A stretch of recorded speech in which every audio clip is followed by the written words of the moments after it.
ਵਾਹਿਗੁਰੂ ਜੀ ਕਾ ਖਾਲਸਾ ਵਾਹਿਗੁਰੂ ਜੀ ਕੀ ਫਤਿਹ। ਸੰਗਤ ਜੀ ਅੱਜ ਆਪਾਂ ਗੁਰੂ ਗ੍ਰੰਥ ਸਾਹਿਬ ਜੀ ਦੇ ਅੰਗ 302 ਤੋਂ ਲੈ ਕੇ 303 ਤੱਕ ਸਵਾਇਮਾਨ ਬਾਣੀ ਦੀ ਵਿਚਾਰ ਕਰਦੇ ਹਾਂ ਜੀ। ਆਓ ਆਪਾਂ ਬਾਣੀ ਦੀ ਲੜੀ ਨਾਲ ਜੁੜੀਏ ਜੀ। ਵਾਹਿਗੁਰੂ ਜੀ। ਮਹੱਲਾ ਚੌਥਾ। ਸਤਿਗੁਰ ਦਾਤਾ ਦਿਆਲ ਹੈ, ਜਿਸਨੂੰ ਦਇਆ ਸਦਾ ਹੋਏ। ਸਤਿਗੁਰ ਅੰਦਰੋਂ ਨਿਰਵੈਰ ਹੈ, ਸਭ ਦੇਖੈ ਬ੍ਰਹਮ ਇੱਕ ਸੋਏ।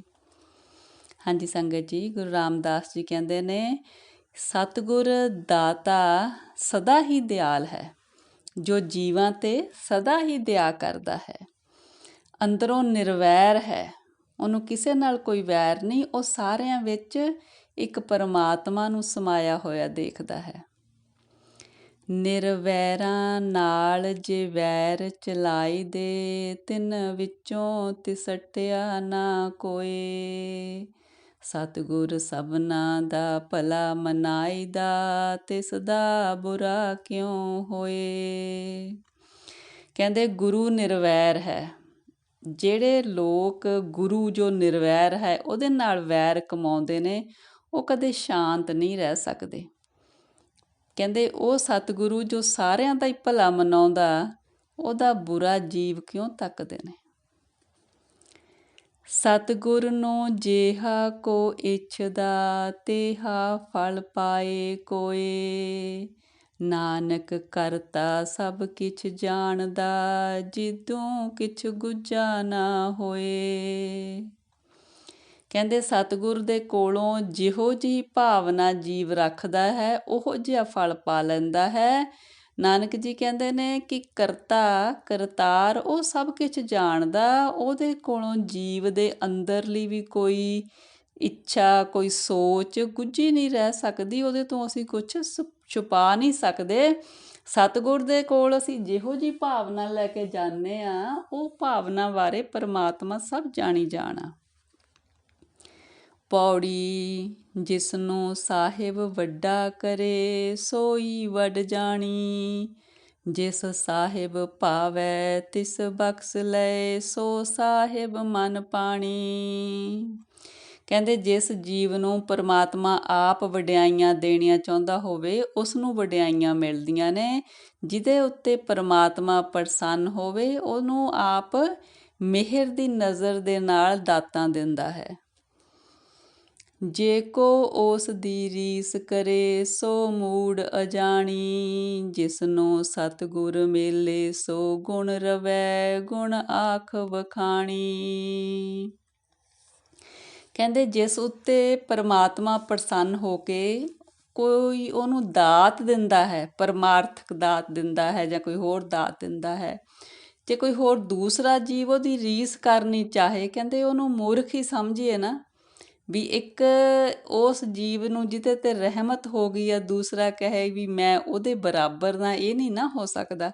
ਜਿਹਦੇ 'ਤੇ ਉਹ ਮਿਹਰ ਕਰੇ ਕਰਤਾਰ, ਉਹਦੇ ਬਰਾਬਰ ਦਾ ਨਹੀਂ ਸਮਝਣਾ ਚਾਹੀਦਾ। ਜਿਹਦੇ 'ਤੇ ਰਹਿਮਤ ਹੁੰਦੀ ਆ, ਉਹਦੇ 'ਤੇ ਹੀ ਰਹਿਮਤ ਹੁੰਦੀ ਆ। ਦੂਸਰਾ ਕਹੇ ਕਿ ਵੀ ਮੈਂ ਵੀ ਉਹਦੇ ਬਰਾਬਰ ਦਾ ਹੋ ਗਿਆ, ਇਹ ਗੱਲ ਫਿਰ ਫੱਬਦੀ ਨਹੀਂ ਗੀ। ਕਹਿੰਦੇ ਜਿਸ ਨੂੰ ਸਤਿਗੁਰ ਮੇਲੇ, ਸੋ ਗੁਣ ਰਵੈ, ਗੁਣ ਆਖ ਵਖਾਣੀ। ਜਿਸ ਜੀਵ ਦਾ ਮੇਲ ਪਰਮਾਤਮਾ ਦੇ ਨਾਲ ਸਤਿਗੁਰ ਕਰਾ ਦਿੰਦੇ ਨੇ, ਉਹ ਜੀਵ ਫਿਰ ਹਮੇਸ਼ਾ ਹੀ ਪਰਮਾਤਮਾ ਦੇ ਗੁਣ ਗਾਉਂਦੇ ਨੇ ਤੇ ਦੂਜਿਆਂ ਨੂੰ ਵੀ ਗੁਣਾਂ ਦੀ ਪ੍ਰੇਰਨਾ ਦਿੰਦੇ ਨੇ।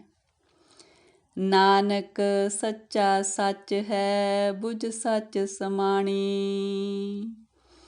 ਨਾਨਕ ਜੀ ਕਹਿੰਦੇ ਨੇ ਉਹ ਪਰਮਾਤਮਾ ਸੱਚਾ ਹੈ। ਜੋ ਜੀਵ ਉਸ ਸੱਚੇ ਨੂੰ ਜਪਦੇ ਨੇ, ਉਹ ਵੀ ਉਹਦੇ ਨਾਲ ਜਾਣ ਪਛਾਣ ਪਾ ਕੇ ਉਹਦੇ ਵਿੱਚ ਲੀਨ ਹੋ ਜਾਂਦੇ ਨੇ। ਸ਼ਲੋਕ ਮਹੱਲਾ ਚੌਥਾ। ਹਰ ਸਤ ਨਿਰੰਜਨ ਅਮਰ ਹੈ, ਨਿਰਭਉ ਨਿਰਵੈਰ ਨਿਰੰਕਾਰ।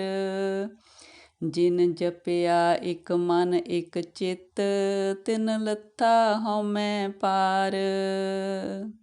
ਕਹਿੰਦੇ ਉਹ ਪਰਮੇਸ਼ਰ ਅਟੱਲ ਹੈ, ਉਹਨੂੰ ਕੋਈ ਕਾਲਖ ਨਹੀਂ ਲੱਗੀ ਮਾਇਆ ਦੇ ਅੰਜਨ ਦੀ। ਉਹ ਅਮਰ ਹੈ, ਸਦਾ ਰਹਿਣ ਵਾਲਾ ਹੈ, ਉਹਦਾ ਕਿਸੇ ਨਾਲ ਕੋਈ ਵੈਰ ਨਹੀਂ, ਉਹਨੂੰ ਕਿਸੇ ਦਾ ਡਰ ਨਹੀਂ।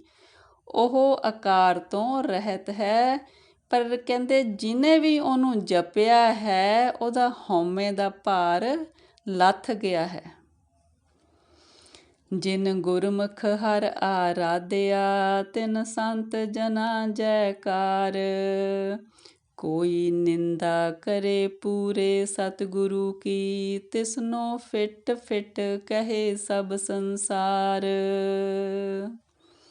ਕਹਿੰਦੇ ਜਿਸ ਜੀਵ ਨੇ ਗੁਰੂ ਦੇ ਸਨਮੁਖ ਹੋ ਕੇ ਉਸ ਪਰਮਾਤਮਾ ਨੂੰ ਆਰਾਧਿਆ ਹੈ, ਉਹਨਾਂ ਸੰਤਾਂ ਦੀ ਸਦਾ ਹੀ ਜੈਕਾਰ ਹੈ।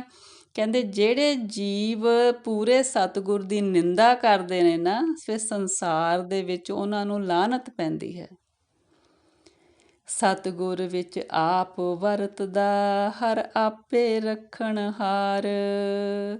ਧੰਨ ਧੰਨ ਗੁਰੂ ਗੁਣ ਗਾਵਦਾ, ਤਿਸਨੂੰ ਸਦਾ ਸਦਾ ਨਮਸਕਾਰ। ਕਹਿੰਦੇ ਸਤਿਗੁਰ ਵਿੱਚ ਵੀ ਪਰਮਾਤਮਾ ਆਪ ਵਰਤਦਾ ਹੈ ਤੇ ਸਤਿਗੁਰ ਦੀ ਰੱਖਿਆ ਵੀ ਪਰਮਾਤਮਾ ਆਪ ਕਰਦਾ ਹੈ।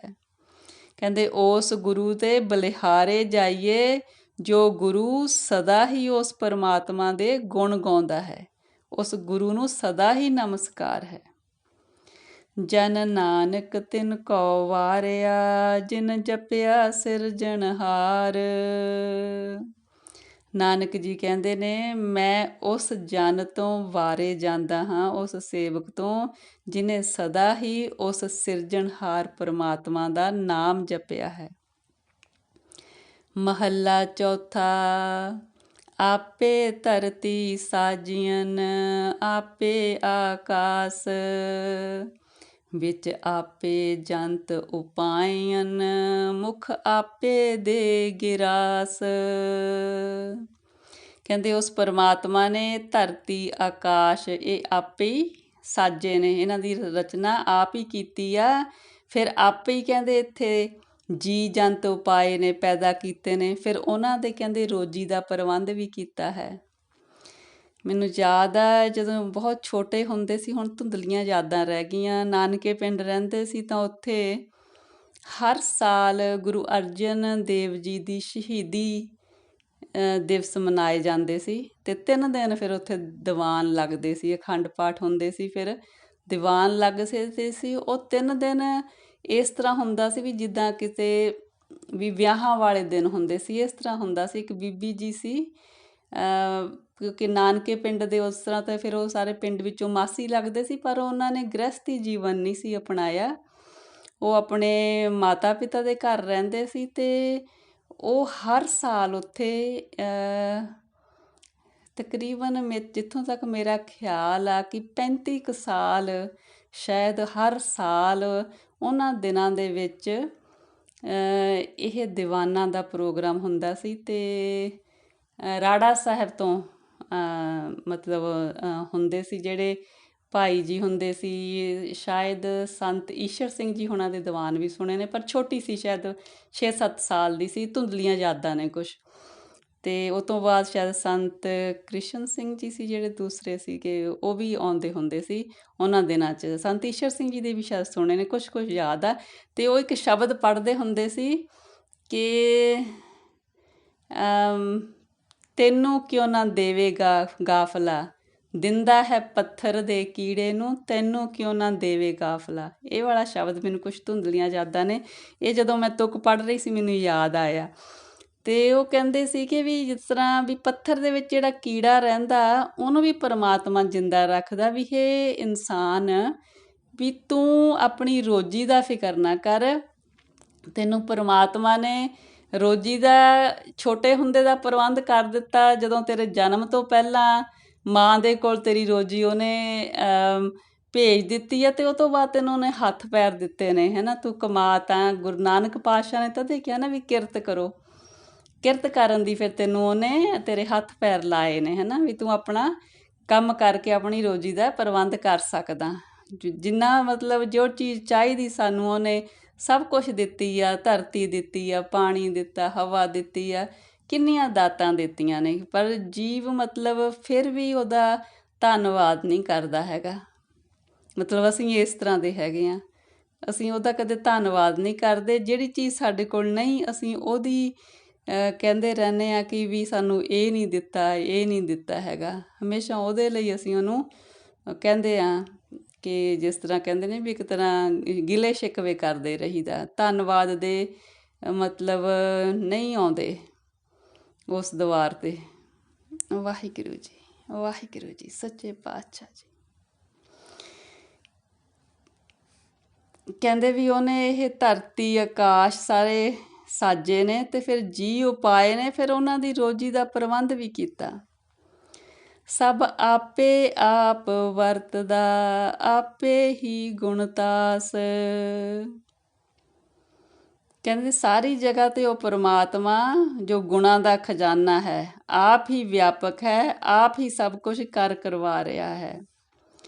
ਜਨ ਨਾਨਕ ਨਾਮ ਤੇ ਆਏ ਤੂੰ, ਸਭ ਕਿਲ ਵਿਖ ਕੱਟੇ ਤਾਸ। ਕਹਿੰਦੇ ਨਾਨਕ ਜੀ ਕਹਿੰਦੇ ਨੇ, ਹੇ ਜੀਵ ਤੂੰ ਉਸ ਪਰਮਾਤਮਾ ਦਾ ਨਾਂ ਤੇ ਆ ਜੋ ਤੇਰੇ ਸਾਰੇ ਪਾਪ ਖਤਮ ਕਰ ਦਿੰਦਾ ਹੈ। ਵਾਹਿਗੁਰੂ ਜੀ, ਵਾਹਿਗੁਰੂ ਜੀ। ਪੌੜੀ ਤੂੰ ਸੱਚਾ ਸਾਹਿਬ ਸੱਚ ਹੈ, ਸੱਚ ਸੱਚੇ ਪਾਵੈ।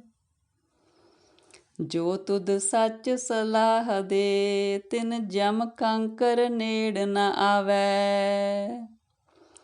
ਕਹਿੰਦੇ ਹੇ ਪਰਮਾਤਮਾ ਜੀ, ਤੂੰ ਸੱਚਾ ਸਾਹਿਬ ਹੈ, ਸਾਡਾ ਸੱਚਾ ਮਾਲਕ ਹੈ। ਜੋ ਕਹਿੰਦੇ ਤੇਰਾ ਨਾਮ ਜਪ ਕੇ ਸੱਚੇ ਹੋ ਜਾਂਦੇ ਨੇ, ਉਹਨਾਂ 'ਤੇ ਤੂੰ ਮਿਹਰ ਕਰਦਾ ਹੈ। ਜੋ ਕਹਿੰਦੇ ਤੇਰਾ ਨਾਮ ਜਪਦੇ ਨੇ, ਤੇਰੀ ਸਿਫਤ ਸਲਾਹ ਕਰਦੇ ਨੇ, ਜਮਦੂਤ ਉਹਨਾਂ ਦੇ ਨੇੜੇ ਨਹੀਂ ਆ ਸਕਦਾ। ਤਿਨਕੇ ਮੁਖ ਦਰ ਉਜਲੇ, ਜਿਨ ਹਰ ਹਿਰਦੈ ਸੱਚਾ ਪਾਵੈ। ਕੁੜੀਆਰ ਪਿਸ਼ਾਹਾ ਸੱਟੀਅਨ, ਕੂੜ ਹਿਰਦੈ ਕਪਟ ਮਹਾ ਦੁਖ ਪਾਵੈ।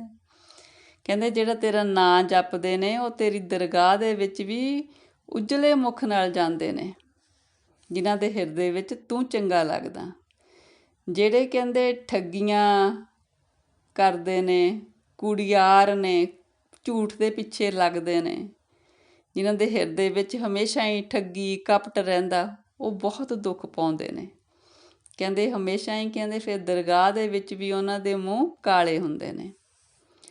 ਮੂੰਹ ਕਾਲੇ ਕੁੜੀਆਰੀਆਂ, ਕੁੜੀਆਰ ਕੂੜੋ ਹੋਏ ਜਾਵੈ। ਕਹਿੰਦੇ ਫਿਰ ਦਰਗਾਹ ਦੇ ਵਿੱਚ ਵੀ ਉਹਨਾਂ ਦੇ ਮੂੰਹ ਕਾਲੇ ਹੁੰਦੇ ਨੇ, ਕਿਉਂਕਿ ਉਹਨਾਂ ਦੇ ਅੰਦਰ ਜਿਹੜਾ ਕੂੜ ਹੁੰਦਾ ਉਹ ਪ੍ਰਗਟ ਹੋ ਜਾਂਦਾ। ਸ਼ਲੋਕ ਮਹੱਲਾ ਚੌਥਾ। ਸਤਿਗੁਰ ਧਰਤੀ ਧਰਮ ਹੈ, ਤਿਸ ਵਿੱਚ ਜਿਹਾ ਕੋ ਬੀਜੈ, ਤਿਹਾ ਫਲ ਪਾਏ। ਗੁਰ ਸਿੱਖੀ ਅੰਮ੍ਰਿਤ ਬੀਜਿਆ, ਤਿਨ ਅੰਮ੍ਰਿਤ ਫਲ ਹਰ ਪਾਏ। ਕਹਿੰਦੇ ਜਿਸ ਤਰ੍ਹਾਂ ਧਰਤੀ ਹੈ ਨਾ, ਇਸ ਤਰ੍ਹਾਂ ਹੀ ਸਤਿਗੁਰ ਦੀ ਸ਼ਰਨ ਵਿੱਚ ਆਉਣਾ ਜਿਹੜਾ ਧਰਮ ਹੈ, ਕਹਿੰਦੇ ਉਸ ਵਿੱਚ ਵੀ ਇਹੋ ਜਿਹਾ ਵੀ ਉੱਥੇ ਵੀ ਜਿਹੋ ਜਿਹੀ ਨੀਅਤ ਨਾਲ ਸਤਿਗੁਰ ਦੇ ਕੋਲ ਕੋਈ ਜੀਵ ਆਉਂਦਾ, ਉਹੋ ਜਿਹਾ ਫਲ ਪਾ ਲੈਂਦਾ। ਜੋ ਕੋਈ ਆ ਕੇ ਸ਼ਰਧਾ ਦੇ ਨਾਲ ਉਹਦਾ ਨਾਮ ਜਪਦਾ, ਫਿਰ ਕਹਿੰਦੇ ਉਹਦਾ ਨਾਮ ਰੂਪੀ ਫਲ ਸਤਿਗੁਰ ਕੋਲੋਂ ਪਾ ਲੈਂਦਾ। ਗੁਰ ਸਿੱਖੀ ਅੰਮ੍ਰਿਤ ਬੀਜਿਆ, ਤਿਨ ਅੰਮ੍ਰਿਤ ਫਲ ਹਰ ਪਾਏ। ਜਿਨ੍ਹਾਂ ਨੇ ਕਹਿੰਦੇ ਗੁਰੂ ਦੇ ਸਨਮੁਖ ਹੋ ਕੇ ਅੰਮ੍ਰਿਤ ਬੀਜਿਆ, ਉਹਦਾ ਨਾਮ ਜਪਿਆ, ਫਿਰ ਉਹਦੇ ਨਾਮ ਦੀ ਦਾਤ ਪਾ ਲੈਂਦੇ ਨੇ, ਉਹਨੂੰ ਪਾ ਲੈਂਦੇ ਨੇ। ਉਹਨਾਂ ਹਲਤ ਪਲਤ ਮੁਖ ਉਜਲੇ, ਉਹ ਹਰ ਦਰਗਹਿ ਸੱਚੀ ਪੈਨਾਏ। ਕਹਿੰਦੇ ਫਿਰ ਪਰਮਾਤਮਾ ਦੀ ਦਰਗਾਹ ਦੇ ਵਿੱਚ ਜੋ ਸੱਚੀ ਹੈ, ਉਹਨਾਂ ਨੂੰ ਸਿਰੋਪਾਏ ਪਹਿਨਾ ਜਾਂਦੇ ਨੇ। ਉਹਨਾਂ ਦੇ ਮੁਖ ਇਸ ਲੋਕ ਵਿੱਚ ਵੀ ਉਜਲ ਅਤੇ ਪਰਲੋਕ ਵਿੱਚ ਵੀ ਰੋਸ਼ਨ ਹੁੰਦੇ ਨੇ। ਇਕ ਨਾ ਅੰਦਰ ਖੋਟ, ਨਿਤ ਖੋਟ ਕਮਾਵੈ, ਉਹ ਜਿਹਾ ਬੀਜੈ ਤਿਹਾ ਫਲ ਖਾਏ। ਇੱਕ ਕਹਿੰਦੇ ਆਪਣੇ ਹਿਰਦੇ ਦੇ ਵਿੱਚੋਂ ਖੋਟੇ ਹੁੰਦੇ ਨੇ, ਖੋਟੀ ਸੋਚ ਵਾਲੇ ਫਿਰ ਜਿਹੋ ਜਿਹਾ ਬੀਜ ਉਹ ਬੀਜਦੇ ਨੇ ਉਹੋ ਜਿਹਾ ਫਲ ਫਿਰ ਉਹ ਖਾ ਲੈਂਦੇ ਨੇ। ਜਾ ਸਤਿਗੁਰ ਸਰਾਫ ਨਦਰ ਕਰ ਦੇਖੈ, ਸੁਆਵ ਗੀਰ ਸਭ ਉਗੜ ਆਏ। ਕਹਿੰਦੇ ਜਦੋਂ ਸਤਿਗੁਰ ਪਰਖ ਦੀ ਨਜ਼ਰ ਨਾਲ ਦੇਖਦੇ ਨੇ ਫਿਰ ਜਿਹੜੇ ਅੰਦਰੋਂ ਖੋਟੇ ਹੁੰਦੇ ਨੇ ਕਹਿੰਦੇ ਸਾਰੇ ਉਹ ਪ੍ਰਗਟ ਹੋ ਜਾਂਦੇ ਨੇ। ਓਏ ਜੇਹਾ ਚਿਤਵੈ ਨਿਤ ਤੇਹਾ ਪਾਇਨ, ਓਏ ਤੇਹੋ ਜਹ ਦੈ ਵਜਾਏ। ਕਹਿੰਦੇ ਜਿਹੋ ਜਿਹਾ ਉਹ ਅੰਦਰੋਂ ਸੋਚ ਰੱਖਦੇ ਨੇ ਉਹੋ ਜਿਹਾ ਫਲ ਉਹ ਪਾ ਲੈਂਦੇ ਨੇ।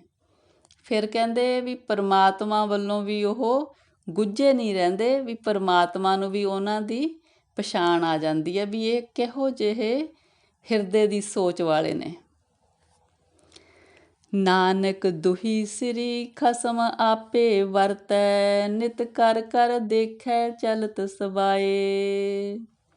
ਫਿਰ ਕਹਿੰਦੇ ਨਾਨਕ ਜੀ ਵੀ ਦੋਹਾਂ ਸਿਰਿਆਂ ਤੇ ਪਰਮਾਤਮਾ ਆਪ ਹੀ ਆ, ਵੀ ਜੀਵ ਦੇ ਵੀ ਕੋਈ ਵਸ ਨਹੀਂ। ਜਿਹੜੇ ਮਨਮੁਖ ਬਣਾਏ ਨੇ ਉਹ ਵੀ, ਜਿਹੜੇ ਸਨਮੁਖ ਬਣਾਏ ਨੇ ਉਹ ਵੀ ਗੁਰਮੁਖ, ਵੀ ਉਹ ਦੋਨਾਂ ਨੂੰ ਪਰਮਾਤਮਾ ਨੇ ਬਣਾਇਆ। ਇਹ ਪਰਮਾਤਮਾ ਆਪਣੇ ਖੇਡ ਤਮਾਸ਼ੇ ਕਰਕੇ ਆਪ ਹੀ ਦੇਖ ਰਿਹਾ। ਮਹੱਲਾ ਚੌਥਾ। ਇੱਕ ਮਨ ਇੱਕ ਵਰਤਦਾ, ਜਿਤ ਲੱਗੈ ਸੋ ਥਾਏ ਪਾਏ। ਕੋਈ ਗੱਲਾਂ ਕਰੇ ਕਨੇਰੀਆਂ, ਜੇ ਘਰ ਵੱਥ ਹੋਵੈ ਸਾਈ ਖਾਏ। ਬਿਨ ਸਤਿਗੁਰ ਸੋਝੀ ਨਾ ਪਵੈ, ਅਹੰਕਾਰ ਨਾ ਵਿੱਚੋਂ ਜਾਏ। ਕਹਿੰਦੇ ਜੀਵ ਦਾ ਮਨ ਇੱਕ ਪਾਸੇ ਹੀ ਲੱਗ ਸਕਦਾ, ਜਾਂ ਚੰਗੇ ਪਾਸੇ ਜਾਂ ਮਾੜੇ ਪਾਸੇ, ਵੀ ਦੋਨੀ ਪਾਸੇ ਤੇ ਲੱਗ ਨਹੀਂ ਸਕਦਾ। ਵੀ ਜਿੱਧਰ ਵੀ ਲੱਗਦਾ ਫਿਰ ਉਹੋ ਜਿਹੇ ਕੰਮ ਕਰਦਾ, ਜਾਂ ਚੰਗੇ ਜਾਂ ਮਾੜੇ।